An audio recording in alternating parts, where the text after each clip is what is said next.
ઓડિશાના જાજમુર સ્થિત મા બિરજા મંદિરે કરી પૂજા અર્ચના. પૂર્વજોની આત્મ શાંતિ માટે શાસ્ત્રોક્ત વિધિથી કર્યું પિંડદાન. ભારતના રાષ્ટ્રપતિ દ્રૌપદી મુર્મુ હાલ તેમના વતન ઓડિશાના પ્રવાસે છે, જે અંતર્ગત આજે તેઓ જાજપુર જિલ્લામાં સ્થિત પ્રસિદ્ધ શક્તિપીઠમાં બિરજાના મંદિરે પહોંચ્યા હતા. રાષ્ટ્રપતિએ અત્યંત ભક્તિભાવ સાથે મા બિરજાની વિશેષ પૂજા અર્ચના કરી હતી અને રાષ્ટ્રની સમૃદ્ધિ તેમજ સુખાકારી માટે પ્રાર્થના કરી હતી. આ ધાર્મિક મુલાકાતને પગલે મંદિર પરિસર અને આસપાસના વિસ્તારોમાં સુરક્ષાનો ચુસ્ત બંદોબસ્ત ગોઠવવામાં આવ્યો હતો. મા બિરજા મંદિરે દર્શન કર્યા બાદ રાષ્ટ્રપતિએ શાસ્ત્રોક્ત વિધિ મુજબ પોતાના દિવંગત પૂર્વજોના આત્માની શાંતિ માટે પિંડદાનની વિધિ પણ સંપન્ન કરી હતી.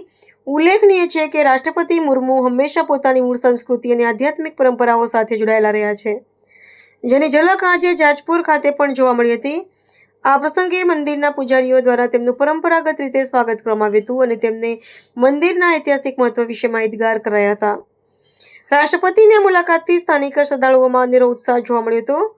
મા બિરજા મંદિર એ ઓડિશાનું અત્યંત પ્રાચીન અને પવિત્ર ધામ મનાય છે, જ્યાં રાષ્ટ્રપતિએ સામાન્ય શ્રદ્ધાળુઓની જેમ વિવિધ વિધિ-વિધાનમાં ભાગ લીધો હતો. આ પ્રવાસ બાદ તેઓ રાજ્યના અન્ય વિકાસલક્ષી અને જાહેર કાર્યક્રમોમાં પણ હાજરી આપવાના છે, જે ઓડિશાના સાંસ્કૃતિક અને સામાજિક ઉત્થાનમાં મહત્વની ભૂમિકા ભજવશે.